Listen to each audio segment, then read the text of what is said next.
नमस्कार साथियों। आज के अंक में आपका स्वागत है। मैं दिलबाग सिंह धनखड़। आज के वीडियो में हम चर्चा करेंगे अरविंद केजरीवाल द्वारा दिए गए बेतुके बयानों पर। अभी कल का ही एक उनकी पूरी टीम जो है चुनाव आयोग के पास गई है, लिखित में शिकायत दी है कि भाई बीजेपी के आदमी उनके कुछ वोट कटवा रहे हैं। जो ये इस तरह का बयान है कि इस पर कोई भी आदमी यकीन नहीं कर सकता, क्योंकि आप सबको पता है कि चुनाव आयोग में या इलेक्शन कमीशन में कोई भी नाम अगर वोटर को कटवाना और जुड़वाना, उसकी एक प्रक्रिया होती है। उसमें काफ़ी लंबा एक प्रोसेस होता है। उसको फॉलो करने के बाद ही किसी का नाम उसमें जमा ऐड हो सकता है या डिलीट हो सकता है। इस पर वह ऐसी एक राजनीति करने की कोशिश कर रहे हैं जिसका कोई औचित्य ही नहीं है। दूसरी बात उन्होंने कल दिल्ली में जाटों का एक आरक्षण का मुद्दा उठाया है। यह मुद्दा उन्होंने ऐसे समय पर उठाया है जो बिल्कुल चुनाव को एक तरह से प्रभावित करने की कोशिश उन्होंने की है। लेकिन दिल्ली में इस बार ये मुद्दा बिल्कुल भी ऐसा नहीं है कि जो इसको कोई लाइक कर रहा है या कोई भी इस पर कुछ थोड़ी बहुत ही प्रतिक्रिया देने की कोशिश कर रहा है। क्योंकि दिल्ली में आपको पता है करीब 250 गांव जाटों के हैं, जिसमें कि ज़्यादातर जो दिल्ली में किसानी इस टाइम जो कर रहे हैं वो जाट ही कर रहे हैं। यानी कि दिल्ली के जाट जो किसान है वो सब समझ रहे हैं केवल ये एक राजनीतिक झुंझुना बजाने की अरविंद केजरीवाल कोशिश कर रहे हैं। अगर इनको दिल्ली में जाटों को अगर आरक्षण दिलाना होता तो इनको लोकसभा का जो चुनाव था उस समय ये मुद्दा उठाना चाहिए था, क्योंकि ये कांग्रेस के साथ गठबंधन में थे और इंडिया जो अलायंस है उसके गठबंधन में थे। तो इस मुद्दे को अगर ये उस समय उठाते तो शायद इसका कुछ प्रभाव पड़ता। लेकिन इस समय बिल्कुल जो चुनाव डिक्लेयर हो चुके हैं उसके समय ऐसी घोषणाएं करना बिल्कुल एक तरह से ये गलत है। दिल्ली में जो किसानों की मैं बात कर रहा था, बीच में किसानों की बात इसलिए बीच में आ रही है कि किसान समझ चुके हैं कि ये बिल्कुल धोखेबाजी कर रहे हैं, कोई इसमें बिल्कुल भी सत्य नहीं है। क्योंकि पूरे भारत में किसान सम्मान निधि की योजना जो सेंट्रल गवर्नमेंट द्वारा दी जा रही है वो दिल्ली के किसानों को नहीं मिल रही है। अब दिल्ली के किसान ज़्यादातर इस समय जाट ही हैं, उनको यह सुविधा जो एक सम्मान निधि है, किसान सम्मान निधि, वो मिलनी चाहिए थी, वो नहीं मिल रही है। केजरीवाल इस योजना को बिल्कुल दबाए बैठे हैं। अगर इस योजना को चालू करते चलाते तो शायद दिल्ली के किसानों को, उसमें अभी सभी बिरादरी के लोग हो सकते हैं लेकिन मुख्यतः जाट ही इसमें दिल्ली में जो किसानी खेती करते हैं, उनको इस योजना से वंचित रखा गया, उनका एक हक मारा गया। उनको काफ़ी इस समय की इस योजना को लाभ नहीं मिला, जिससे कि एक उनके लिए के साथ एक धोखा किया गया और उनके ऊपर एक तरह का अत्याचार है। अगर किसी गरीब किसान भाई को सम्मान निधि की योजना का फायदा मिलता तो केजरीवाल की जेब से क्या जाता, उसको 2 पैसे का सहयोगी मिलता किसान को, लेकिन वो केजरीवाल ने होने नहीं दिया और अब जाटों के आरक्षण की बात उठा रहे हैं। तो इस समय इस पर बिल्कुल जाट जो है खासकर समझ चुके हैं कि ये सिर्फ कोरी राजनीति है और इसके अलावा कुछ भी ये कर नहीं सकते। और एक साथ ही उन्होंने एक मुद्दा और उठाया है कि भाई दिल्ली का सीएम कौन। दिल्ली का सीएम का उन्होंने एक पोस्टर लॉन्च किया है, उस पर क्वेश्चन मार्क किया है कि दिल्ली का सीएम लॉन्च कौन होगा। तो मैं इस पर कहना चाहूँगा कि दिल्ली का सीएम तो आम आदमी पार्टी का भी कोई तय नहीं है। यह मैं कैसे कह सकता हूँ कि आप सबको पता है कि केजरीवाल को जो जमानत मिली है उसमें सुप्रीम कोर्ट ने काफ़ी शर्तें रखी हैं, काफ़ी उसमें स्ट्रिक्ट शर्तें लगाई गई है, उसके बाद ही उनको जमानत मिली है। अगर इन शर्तों को हम ध्यान से देखेंगे, इन शर्तों पर विचार करेंगे तो इन शर्तों के हिसाब से अरविंद केजरीवाल भी दिल्ली का सीएम नहीं बन सकते। और इन्हीं शर्तों के कारण उन्होंने दिल्ली का जो सीएम का जो पद था वो छोड़ा और आतिशी को दिया केवल 3-4 महीने के लिए। इस पर उनके काफ़ी जो विधायक थे उनमें कईयों में रोष भी रहा, लेकिन उन्होंने खुलकर इस पर आलोचना नहीं की कि थोड़े समय की तो बात है, 3-4 महीने की बात है, कोई बात नहीं, 3-4 महीने इनको सीएम उन्होंने आतिशी को बन जाने दिया।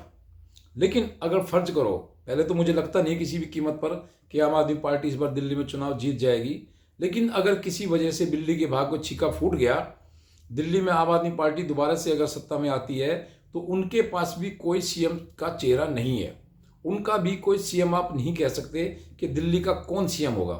क्योंकि जो उनके केजरीवाल जी हैं वो तो खुद सीएम बन नहीं सकते, क्योंकि उन पर सुप्रीम कोर्ट ने इतनी शर्तें लगाई हैं कि वो कैबिनेट की मीटिंग नहीं कर सकते, कोई फाइल साइन नहीं कर सकते और किसी भी यानी कि सीएम का जो काम है वो नहीं कर सकते।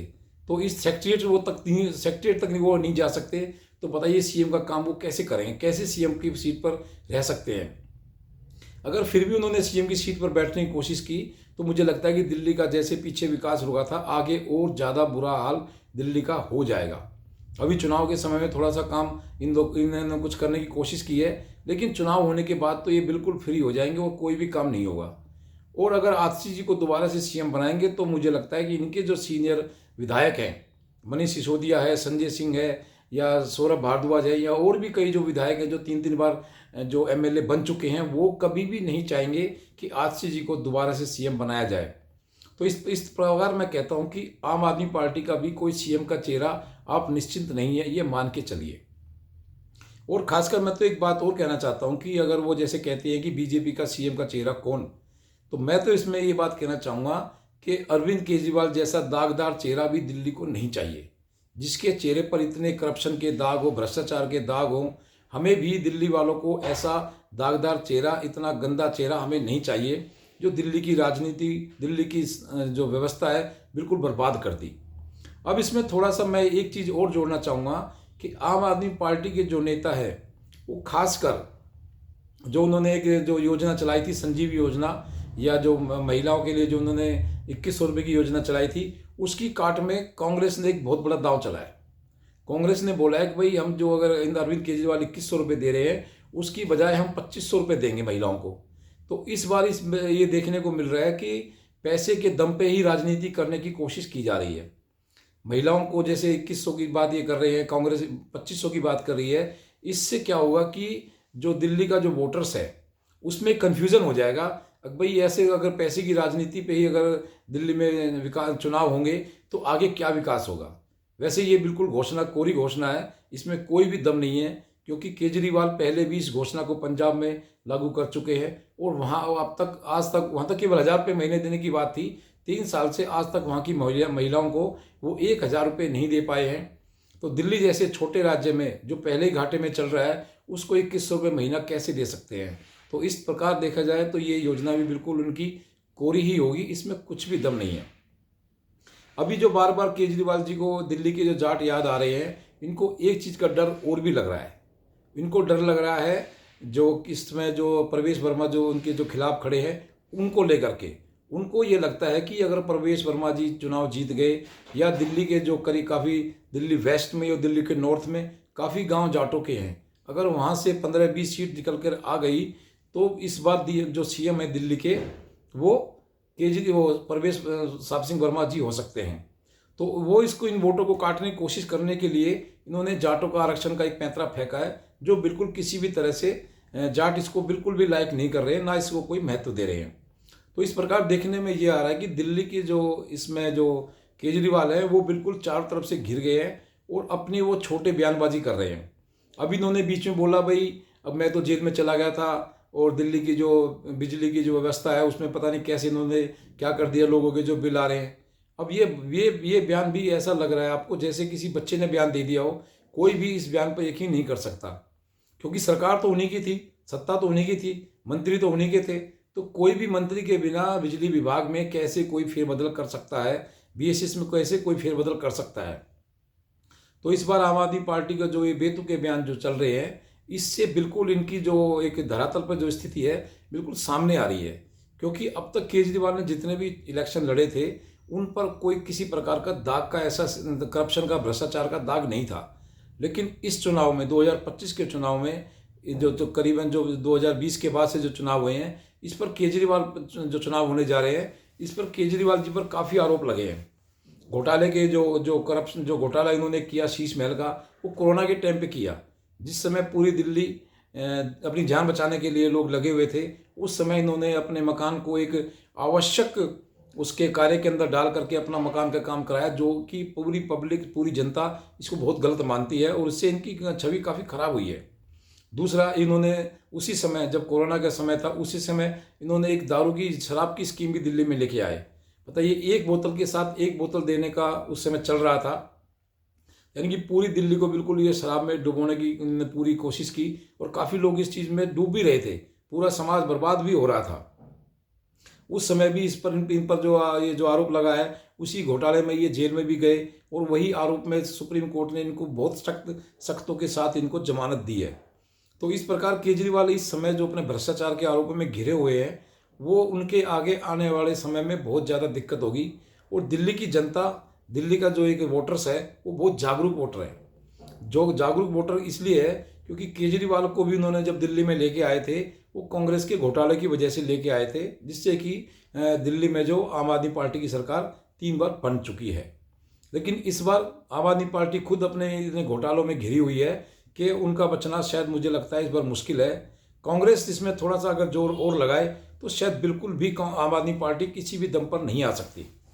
लेकिन कई दिनों से देखने में ये आ रहा है कि कांग्रेस के जो शीर्ष नेता हैं उन्होंने अपने विधायकों को, अपने नेताओं को बिल्कुल अनाथ सा छोड़ दिया है। उनकी कोई कन्वेंसिंग नहीं चल रही है, उनके बड़े नेताओं के कोई बयान नहीं आ रहे हैं, खासकर राहुल गांधी का और प्रियंका गांधी का।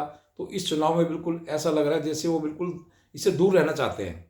इस प्रकार अगर वे दोबारा ऐसी गलती करते हैं, खासकर कांग्रेस के शीर्ष नेता राहुल गांधी या प्रियंका गांधी अगर ऐसी गलती करते हैं, चुनाव से दूर रहते हैं या अपने कैंडिडेट्स को समर्थन या सहयोग नहीं करते हैं, तो मुझे लगता है कि आने वाले समय में कांग्रेस के लिए दिल्ली में अपनी स्थिति बनाना या अपनी कोई चीज़ अपने लिए तैयार करना बहुत मुश्किल हो जाएगा।